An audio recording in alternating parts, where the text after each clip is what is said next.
Good morning, good afternoon, good evening, wherever you are in the world. Thank you for joining me for this week's edition of the SMIE Consulting Midweek Roundup. I'm your host, Marty Bennett, and this week on the Roundup, we're going to be answering 3 questions we've been hearing from our viewers over the last 7 days. It's Wednesday, August 7th, 2024, and today the 3 questions we'll be answering are: what is Gen Z really like, and should we adapt how we communicate with them? Second, how can you ensure positive agent partnerships? And finally, is the U.S. State Department finally changing the way it does visas? We'll answer these 3 questions and more over the next half hour. And as we do each week, we take the questions that we ask here on Wednesday afternoon, Eastern Time, from our newsletter that comes out on Monday mornings. And that newsletter is called All the SMIE News Fit to Share, and SMIE stands for Social Media and International Education Consulting. That's the name of the company. Started over 10 years ago when I left Education USA. And this newsletter is free of charge. I've dropped the link to to our website at smieconsulting.org/subscribe, where you can, if you prefer to get an email version of the newsletter, you can fill out your details by hitting the subscribe button, and that'll come to your inbox on Monday mornings at 9 a.m. Eastern. The other opportunity to receive the email or receive the newsletter is via LinkedIn, which has certainly become the most popular way to receive the international ed news that we send out each week. And I'm dropping a link to this most recent edition where you can also subscribe if you prefer your international ed news via LinkedIn. Now, between the two email and LinkedIn versions, we now have over 2,000 folks subscribing to the newsletter across international education, and so heartwarming to see the response I get from colleagues each week who comment on the newsletter or particular stories in it. We hope it is becoming an important part of your international edification. That's the reason we designed the newsletter 5 years ago, is to really help folks like yourselves who are international educators who are so focused on the day-to-day for their jobs that rarely do they have time to look above the parapet because they're so busy to understand what's going on in the wider world, and have this newsletter and this roundup here on Wednesdays provide you 2 opportunities to get a little bit different perspective perhaps on the hot takes of the day on how those issues might impact us in international ed, and we talk more in depth about some of those key themes we see developing in the newsletter here on the Wednesday roundup in this live chat. So let's get right to our first question of the day. What is Gen Z really like, and should we adapt? Now, obviously, we've been in the midst of Gen Z in terms of the students applying to our institutions for some years now. But what we really see with Gen Z is, I'm a Gen Xer, and we're the forgotten generation, we're the latchkey generation, all of that. And every generation sort of has their stereotypes. And you wonder about this current generation, and we see folks, millennials who have graduated and are in the work world. Some of the younger Gen Zs might have different expectations when it comes to work world in terms of promotions and what companies should be providing as part of their employment at a particular organization or company. So what is Gen Z for the college age kids that are coming through right now? What are they like, and should we be changing the way we message to them and adapting how we do things? And this is coming out of a report by Duolingo, was published this month, that examines the shared values and experiences of Gen Z, debunking characterizations of them as tech-obsessed, attention deficit, and self-centered, and highlighting their emerging role in shaping global politics and economics. This is a Pi News article highlighting the Duolingo report, and it was co-authored by Anna Izaki-Smith, one of the leading lights in international education, so certainly well respected in the industry. What Anna has had to say is, what struck me, quote unquote, was the cohesion of student perspectives. I spoke with students from a variety of countries studying at universities across the globe, and yet so much of what they said was thematically united. So in the past, she points out that geography used to play a bigger role in differentiating baby boomers in the US versus the UK versus other countries. And it's likewise for Gen X and millennials. And here she makes the point, as Gen Z is the first generation to be truly globally connected, with information now generally accessible no matter where people live. And this is her words, I sensed a greater cohesion in terms of how they viewed the world. So she interviewed students attending universities in the UK, US, and Australia, and highlights students' responsible approach to AI, their renewed appreciation for emails, interesting, and their concerted effort to detox from social media. So this is a very interesting perspective. And when we think about Gen Z, we think about someone who lives on their phone 24/7, who is continually plugged in, absorbing content left, right, and center. But this particular study that Anna's done and the interviews she's conducted suggests that there might be some other more relevant trends as it impacts what students do and where they get their information that we might want to pay a little bit more attention to. So that the responsible approach to AI was a theme that from her interviews. And the pool of interviews isn't necessarily the biggest pool that you could imagine. There were 7 international students attending universities in those 3 countries. And it's a small sample, she admits, that cannot serve an accurate representation of Gen Z. Their perspectives may indicate emerging trends, as well as an idea of how this generation views aspects of life and society. So the interesting about Gen Z that Anna said that they are not maybe as ADD as we thought they might be, that they are surprisingly, in her words, self-regulating, that they might be related to their approach to consuming media, that they are aware perhaps more of how dependent they've become on digital tools, and indicates perhaps that we might be putting labels on them that are not perhaps the most accurate. So we talk about the age, the size of these demographics in different countries. In the US, Gen Z, that's those born between 97 and 2012. Some see that, or it's a little bit late, so maybe 1995 to 2010 as Gen Z, that that age bracket in the U.S. represents 70 million young people, up from 57 million 14 years ago. And they could make up 17% of eligible voters this coming election season in the U.S. In China, the Gen Z population is estimated at 251 million people. And you'll think China's population is 1.3 billion now, so they're just under... let's do quick math. So certainly around 20%, just under 20% as well, 18% of the country's overall population.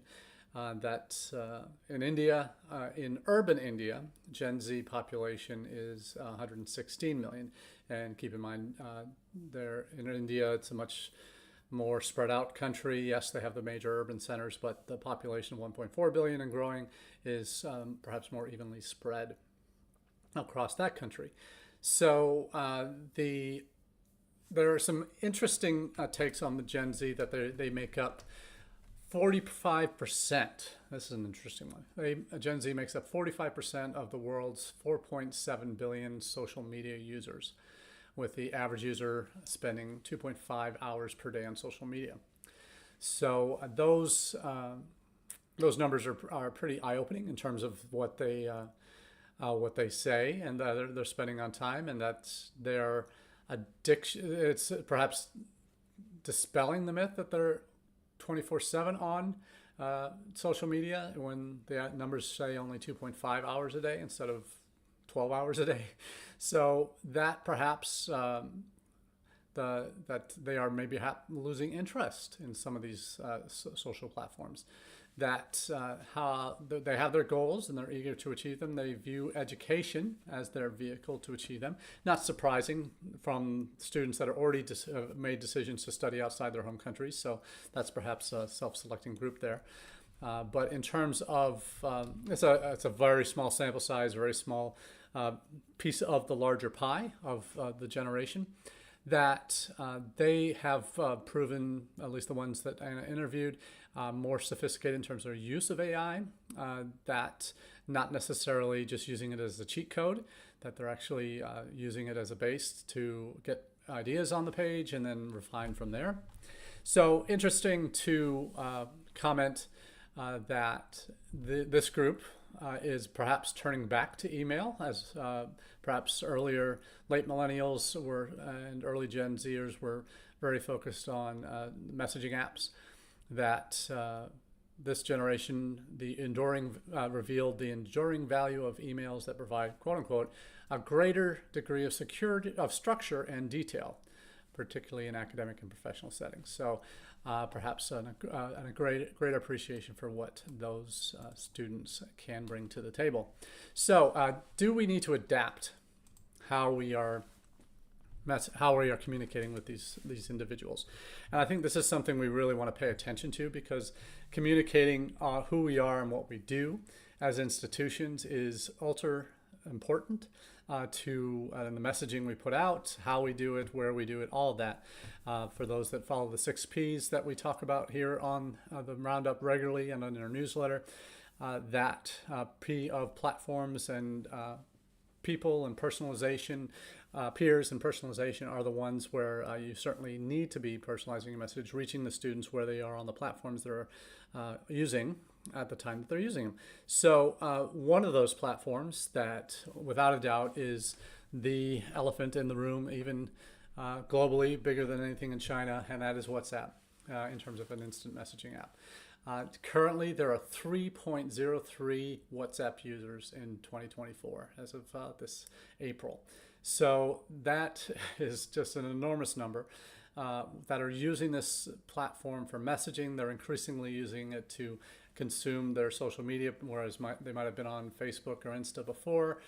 They're now perhaps using WhatsApp to get brands that they're following on WhatsApp as opposed to those other platforms. And that it's a convenient tool that allows them to do in certain countries. It's also kind of like WeChat in China or Alipay in China. It's a multifunctional app that allows them to pay for things and shop and do all the wonderful things that they can do on different applications. That's not the case in the US. That's not really a pay platform yet, but may develop into that. But we see it's one of the most downloaded, it's first on the list of most downloaded apps globally with 44.93 million downloads. Fourth in the US with 63 million downloads. So in the US, we're over 100 million currently on WhatsApp, or about 100 million. So it is the monster platform for the majority of the world. Obviously not in China, but there's WeChat and other messaging apps that you can use there. So what is shocking, and this is not surprising because it's the world and not just the United States. We think all these great technologies, social media platforms that started here are the biggest here than anywhere else. But 100 million in the United States. In Brazil, there are the number 3 top countries on social media, let's put it this way, 390 million users of WhatsApp in India. Brazil next at 148 million. And then Indonesia, 112 million. So those 3 countries, 2 of them are smaller than the United States, have more users on the platform. So we're, as I mentioned, about 100 million users on WhatsApp in the US. The most dominant age group of WhatsApp users, though, is 36 to 45, accounting for 20% of the user base. Males are 53%, females 46% of the population in the US. So again, different countries, different strokes for different folks in terms of the numbers from those countries, and age brackets will vary dramatically. So of all the internet users in the world, 52% are using WhatsApp every month. 2.7 billion active users in a month. So the most significant app for everywhere outside of China to be on for messaging. So is this one that the Gen Z, future college-age student populations, are they on it? And the likelihood is in most other countries around the world, they will be. the ones on that platform. So is that part of your overall messaging strategy?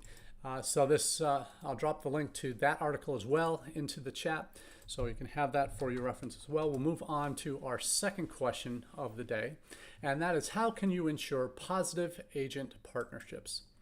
Now, this is something that I think a few years ago, when probably over a decade ago now, when the agent debate in the United States really started taking off. I remember at the time I was working with Education USA. There were NACAC was going through this self-examination period where they were deciding whether they would allow, recommend even their member institutions use agents internationally. They had their best practices or ethical code of conduct kind of notice that agencies should not be promoted.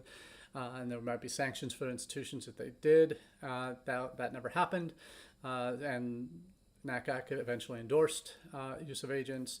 Education USA, which had previously prevented their advisors out in the field around the world working with agents that represented different universities at their events, also relented and agreed that yes, their advisors can work with agents that might be representing different institutions. So there has been a real sea change over the last 10, 15 years in the United States in terms of their attitudes towards agencies. But for the first 10 years or so, 12 years, you would think it was almost very much a one-way relationship.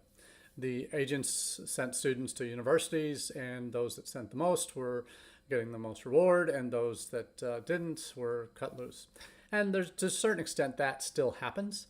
But what the most successful relationships in agent and university or college relations, what do those look like? What do those partnerships really look like? In the end, they have to be two-way. There has to be communication both ways, both from the universities to the agencies, indicating what the expectations are, what they can do, what they can't do. And there has to be communication from the agents to the universities about the kinds of students that they're seeing, things in our individual university processes that might be a little bit outdated or need some attention so that they can improve processes, improve levels of interest. And I think what many of us on the higher ed side have neglected for a long time is really treating them as real partners. And that's something we've done considerably at UNLV in my current position as Director of Global Recruitment and Partnerships. We developed an agent network where not only signing about 36, 37 agencies in the first couple of years, we also decided early on that we needed to be providing resources to them on a regular basis that they requested, and instead of just doing it on a one-off basis, providing that every month. That gives them updated content, news and events, faculty, student, alumni spotlight editions that have resources that they can download and use, links to video content that they can share with prospective students, any online events that we're doing. We have prospective student kind of virtual meetups with our admissions teams, and we're also doing something for admitted students as well, closer to the admit dates for each term. So there's ways that we're providing content regularly to them. Yesterday evening, we did our first agent training session for the next academic year. We'll do another one tomorrow morning, giving our agents, inviting them to both sessions, whichever is most convenient for them, asking them to participate in the session to learn if they have new staff that are needing to get up to speed on our admissions processes on the undergrad side, English language side, as well as the graduate programs, explaining the differences in our processes, then giving them opportunities to ask questions. We also, during those agency meetings, training sessions, we provide the link to our newsletter so that they can subscribe if they're not already. And we also launched our first agent survey to ask our agent partners, hey, how are we doing? Are there things that we can be improving? Processes that you've identified that maybe are not working as well with us as they might be with other institutions because they do it differently. Those are the kind of things that we're trying to delve into because we are newer at UNLV to the internationalization game. So we're building this as we go in a lot of respects based on experiences at previous institutions and recommendations we've had on where to go, who to work with, who not to work with, what makes sense admissions process-wise, kind of fitting and modifying our existing approaches, and really approaching the international students as very distinct and different from our domestic audiences that we typically recruit. So there's a learning process, certainly. But how can you ensure positive agent relationships and partnerships? There's a couple articles that I'm sharing here. First one's from University World News that entitled Student Recruitment, What a Good Partnership Looks Like, written by Mark Ashwell, who's had his own consulting company, Capstone, in Vietnam for over 2 decades now. And he talks through kind of what he looks for from institutional partners as kind of his main criteria for selecting partners to work with, university partners to work with. So that's something in the US we always think that every agency in the world wants to work with us. Why wouldn't they? But the reality is not every agency wants to work with us because they might already have someone that they're promoting in our state or in our region that would be a direct competitor, so they're trying not to do that. Try not to overload and be representing too many institutions at once because that dilutes the quality and the quantity potentially that institutions can expect. So Mark identifies some factors that he looks for. Regional accreditation, kind of what we all agree in the U.S. is the gold standard of institutional accreditation. That's representing those only regionally accredited institutions. Looking at selling points for students and parents, that knowing what parents and students want, and then identifying institutions whose selling points match those and those that resonate with families. There's also the net cost. And in many countries, if you don't have a net cost under a certain dollar threshold per year, then you're not going to be competitive in that market. Even though your total budget might be $50,000 a year, if you don't have scholarships that bring that down to 35 or less, you're going to probably lose out at a lot of students in particular markets. So the scholarship dollars do matter, and those that don't have significant scholarships will likely not get the numbers, particularly at the undergrad level in targeted countries. And that recruitment efforts do need to be proactive, that universities need to be engaged in country if at all possible to supplement what they do digitally and working with particular agent partners in country, consultants in country, to get the word out and make the message clear about who they are and what they believe in.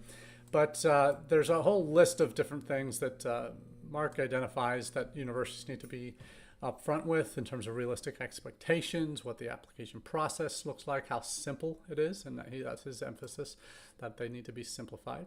That focus on safety and well-being matters in most markets, that parents want to know if their sons and daughters are going to be taken care of when they're sent overseas at age 18, 19. And then what the international numbers look like at that institution and whether or not they're up and down or if they've been growing, and that's always a good sign of things are going well there. So communication is key, not having quotas for different countries, not double dipping, that type of thing.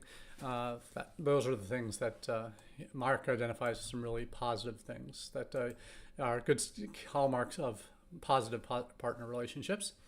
And another aspect to this is how well you communicate with your agent partners throughout this process. We talk about our newsletter at UNLV, that we have monthly newsletter that has news and events, highlights new staff coming on board, what their roles are, things that are of concern to us that we want to make sure our agent partners know about. And one of the folks, at this time of year especially, everybody's freaking out about summer melt. And summer melt, if those not aware, it's the kind of from the time students deposit or tell you that they're coming to the actual enrollment dates, the numbers tend to drop off a fair bit, depending on a variety of issues. But the one that's really raised its head in recent years has been the transfer out phenomenon, and the students that have gotten their visas to come to you and decide that that they want to come, they enter the country on your visa, and then they decide, no, I'm not going there. I'm not going to your school. I'm going to this community college instead of the four-year institution. So because it's just cheaper, and that's really where I wanted to end up, and I have family in the area, and then you never hear from them again. You're legally obliged to transfer the record to the institution that they have documented they have been admitted to and wish to transfer to. So the transfer outs, how do you get around that? And this agency study group, one of those pathway providers that's modified their approach to being kind of a direct recruitment provider now. They have three strategies that they recommend to understand the transfer outs. Work with agents in good faith, establish an application process that accounts for potential red flags. I have a family in the area. They're way that they don't seem to know anything about your institution. Of course, you don't know that unless you have essays or other things that show they have actual interest in you. And a third strategy is follow students along their enrollment journey, and that continuing the conversation, making sure that they're engaging with you throughout the process. They're jumping through the hoops that you set up for them to ensure that they are legit and really wanting to be enrolled on your campus. So some good pieces there from Mark Ashwell and then study group. The final question of the day is one that, ironically enough, article appeared in the Pie News that I was actually quoted in extensively today, and I will feature that in the newsletter next week and perhaps again on the roundup. But it's about, is the U.S. State Department finally changing the way it does visas? And I don't think they'll ever say they're changing the way they do visas. It's regulatory, and there are certain hurdles and questions that every student has to answer to the consular officer's satisfaction. And if you don't know what they are you a legitimate student? Can you pay for your education? And what's your plan for when you're done? And proving that you have ties to your home country. Those are the things that every student has to answer successfully to the satisfaction of the visa officer before they will get that stamp in their passport. So is that changing, that process changing? Not really. That's still, those three things are still regulatory. They still must be answered to the satisfaction of the consular officer.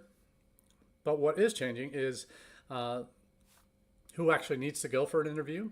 There has been, during the pandemic, it was adopted and made permanent that if a student has had a visa to the U.S. within the last 5 years, they would not need to do an in-person interview. They just still need to go through the application process, but don't need to physically sign up for an appointment weeks or months in advance to get their visa. That takes out a swath of, not a lot, but a swath of potential students that wouldn't need to go again for the same kind of security clearance that they've just gone through recently. Another potential change is that there's always been, certainly for the last decade or more, prioritization of student visa appointments over, say, a regular visitor visa at embassies and consulates overseas. But now it's become more explicit, and other carve-outs like, this student has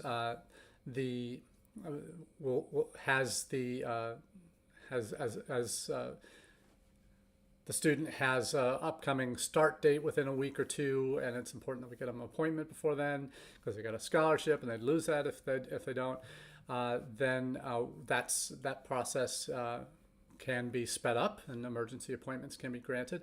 So there's that happening. But probably one thing that reflects the change in the way they do things for visas was a comment made by one of the visa folks at in Consular Affairs that at the EdUSA forum last week, made the comments during a session or at a keynote.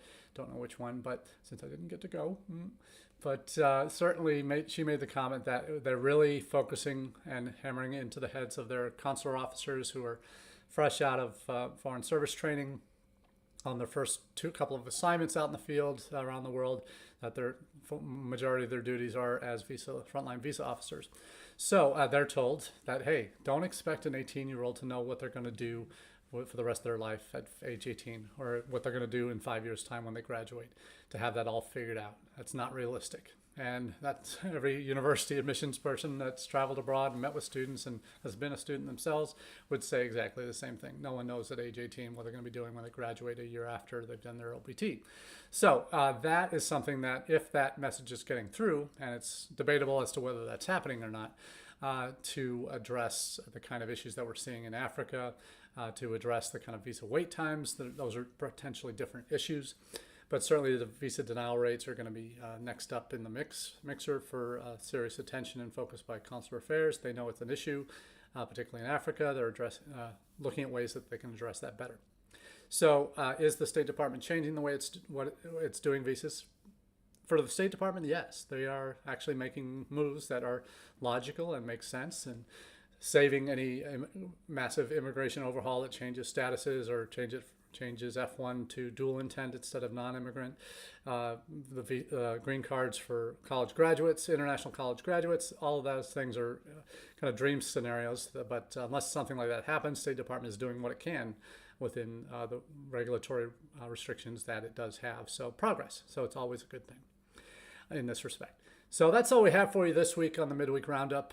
Next week will be our last roundup before we hit the road this fall. I'll be leaving as of next Wednesday evening for a 2.5-week trip to South Asia. So looking forward to maybe doing a live or two from the road in India, Nepal, and Sri Lanka. So until next week, we wish you the very best, and we'll chat with you in 7 days' time. All the best.